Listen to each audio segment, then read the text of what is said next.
আসসালামু আলাইকুম। মানুষ বুড়ো হইলে কিন্তু আপনার নামাজ পড়তে চায় না, খালি এইখানে ওইখানে বয়ে থাকে। কেল্লিগে বয়ে থাকে? মনে করুন যে বয়ে থাকে যে কোন গপ্পটা করুন যা, মানে হ্যাঁ জিফুতের বাড়ির মধ্যে জিফুত গুলান কেমন আছে, মেয়েটা বিয়া দিলাম মেয়েটা ভালো আসেনি, তারপরে আপনার ছেলে বিয়া করাইলাম বউটা কেরম ব্যবহার, এরকম গপ্প। নামাজ রোজা হজ জাকাত, তারপরে আপনার হইল বিভিন্ন সূরা কেরাত, নামাজের দোয়া, দোয়া সূরা দোয়া কুনুত, এগুলা লয়ে কোনো আলোচনা নাই। কি লেগে জানুন? কারণ এগুলা দিয়া নামাজ পড়তে হয়। দুরূদ শরীফ নামাজে পড়তে হইব, নাইলে নামাজ হইতো না। আত্মাহিয়াতু পড়তে হইব, নাইলে নামাজ হইতো না। দোয়া সূরা পড়তে হইব, নাইলে নামাজ হইতো না। হে বেটার কি আর কি কম কহর কিচ্ছু নাই, বুঝছেন নি? খাওয়া আর গপ্প, খাওয়া আর গপ্প। ভাত বহিছে বেটেনের খাবার, হে যায় করে কি ভাত দেহে। আচ্ছা দেখুক, যা মন চা তা করুক, এটা আমার কোনো আশপোষ নাই। আশপোষ হইতেছে, বুঝছেন নি, নামাজ ঠিক মতো পড়তো না। আসলে মুসলমানের সব কিছু হইল নামাজ। আর তুমি মুসলমান, তোমার প্রমাণ নামাজ। কারণ আল্লাহ পাক রব্বুল আলামিন কোরআনের মধ্যে বলে, মিফতাহুল জান্নাতিস সলা, নামাজ হইল বেহেস্তের চাবি। বেহেস্তে যাইতে হইলে নামাজ পড়তে হইবে। আউয়ালু মা ইউহাসাবু বিহিল আবিদু ইয়াউমাল কিয়ামাতিস সলা, কিয়ামতের দিন সর্বপ্রথম নামাজের হিসাব হবে। নামাজ না পড়া অনু কি আছে হেনু কি আছে, তারপরে বাড়ির কোন জায়গায় কীরা আছে, মুরব্বীরা বুড়া হইলে এই জিনিসগুলা খেয়াল করে।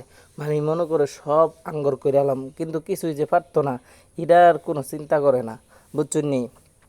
নামাজ হইল সবচাইতে গুরুত্বপূর্ণ জিনিস। এগুলো না কইরা ঘরের বাইরে কি কোন জিনিসটা পইরা আছে হেরে না খটর খটর করবো, একটা বেটা আইলে ওরা গপ্প করব। আর এখন হইলো বুড়া বয়স, এখন কি আর ইত্যাদি দিন চলে? আগে যাই করছি, যাই গুণা করছি, যাই কিছু করছি না কেন, এখনও তওবা করি, আল্লাহর কাছে মাফ চাই। যে মাফ করার মানে আল্লাহ, আমি তো আর মাফ করাইতে পারবো না, আল্লাহ ছাড়া আর কোনো রব নাই, এই চিন্তা করতো না। চিন্তা কেমনে করব যে মানুষের অন্তে কেমনে খাওন যা, গপ্প করুন যা, মেয়েটারে বিয়ে দিছি, মেয়ের শ্বশুর শাশুড়ি কেমন হরি ডাকের, তারপরে আপনার হইলো যে ও গ্যারার মধ্যে কয়টা সেরা আছে, কয়টা সেরি আছে, কবে কার বিয়ে হইব, অমুকের বউটা কীরকম আছে, তারপরে মুখের জিটা কীরকম আছে, এইরকম গপ্প কইরা একবার বিদিক ইচ্ছা কইরা এলাম, বুঝছেন নি? আসলে আমাদের মুসলমান, আমরা হইলাম মুসলমান, জীবনের বয়স শেষ হয়ে যায়, মানুষের মিউত হায়াত মাহুত কিচ্ছু বলা যায় যে কোন সময় কাটা মরে যায়। এই জন্য সবসময় মৃত্যুর কথা স্মরণ করা, আর হইল নামাজের কথা স্মরণ করা, কারণ নামাজ ছাড়া তো উপায় নাই। ওয়াকিমুসসলা ওয়া আতুজ জাকা, নামাজ পড়ো জাকাত দাও। ধনী থাকলে তোমার জাকাত উপর ফরজ হইলে তুমি জাকাত দাও। ওয়াকিমুসসলা, সলাত আদায় করো।